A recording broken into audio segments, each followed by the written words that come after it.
Maharashtra bulletin, आपला महाराष्ट्र, आपली बातमी.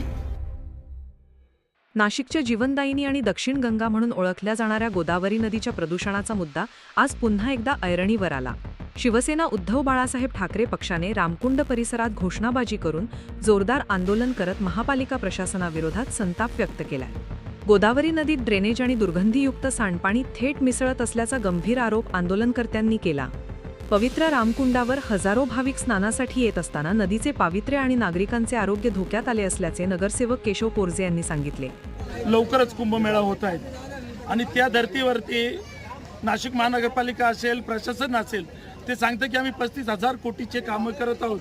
पण ज्या ठिकाणी तुम्ही उभा आहात, आम्ही उभा आहोत, याच ठिकाणी कुंभमेळ्याचं आयोजन होत आहे. पवित्र अशा रामकुंडामध्ये जर तुम्ही बघितलं तर संपूर्ण असं गटारीचं पाणी या ठिकाणी सोडलं आहे.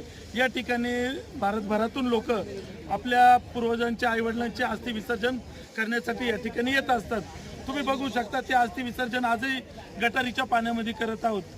म्हणजे आम्हाला तुम्हाला यांना एकच इशारा द्यायचा आहे, नाशिक महानगरपालिकेला आणि प्रशासनाला, येत्या 8 दिवसामध्ये जर पवित्र अशा गोदावरी नदीमधलं गटारीचं पाणी बंद केलं नाही तर शिवसेना उद्धव बाळासाहेब ठाकरे पक्षाच्या वतीने नाशिक महानगरपालिकेवरती भव्य असं शिवसेना स्टाईल आंदोलन केलं जाईल. त्या रोज शेकडो या ठिकाणी अस्थि विसर्जन होता. 8 दिवसांची तुम्ही मुदत का देताय?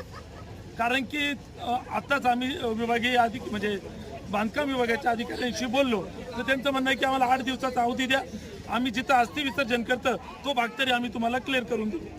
प्रशासनाच्या वतीनं गिरीश महाजन या ठिकाणी कुंभमेळ्याचं काम पाहत आहे. मात्र नाशिकमध्ये हा श्रद्धेचा विषय आहे, बाहेरून पर्यटक येतात त्यांच्या श्रद्धेचा विषय आहे. मात्र ते विधान परिषदेच्या निवडणुकीमध्ये व्यस्त आहे. काय सांगाल? तुम्ही जर बघू शकता, आत्ताच मागच्या 2 दिवसापूर्वी कुंभमेळा मंत्री आपले माननीय गिरीश भाऊ महाजन यांच्या नेतृत्वाखाली नंदिनी नदीची स्वच्छता मोहीम करण्यात आली. त्याबद्दल मी तर त्यांचं अभिनंदनच करेल. पण ज्या ठिकाणी पवित्र असा कुंभमेळा होतोय तिथं सुद्धा गिरीश भाऊंनी लक्ष दिलं पाहिजे आणि बघितलं पाहिजे की या ठिकाणची परिस्थिती काय आहे. तुम्ही शेजारी जर बघितलं तर या ठिकाणी लोक स्नान करताय.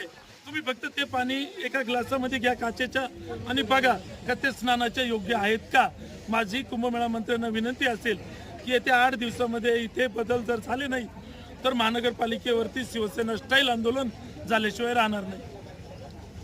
शिवसैनिक आणि पदाधिकाऱ्यांनी प्रशासनाला धारेवर धरत गोदावरीत मिसळणारे सांडपाणी तात्काळ रोखावे, दोषींवर कठोर कारवाई करावी आणि नदी शुद्धीकरणासाठी ठोस कृती आराखडा जाहीर करावा अशी मागणी शिवसैनिकांनी केली.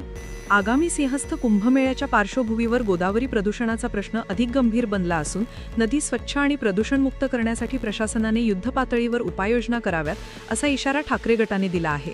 गोदावरी प्रदूषणाचा मुद्दा यापूर्वीही पर्यावरणप्रेमी सामाजिक संघटना आणि न्यायालयीन पातळीवर गाजला आहे. मात्र अद्यापही परिस्थितीत अपेक्षित सुधारणा न झाल्याने आता हा प्रश्न पुन्हा एकदा राजकीय रणांगणात पोचला आहे. महाराष्ट्र बुलेटिनसाठी रोशन गव्हाणे, नाशिक.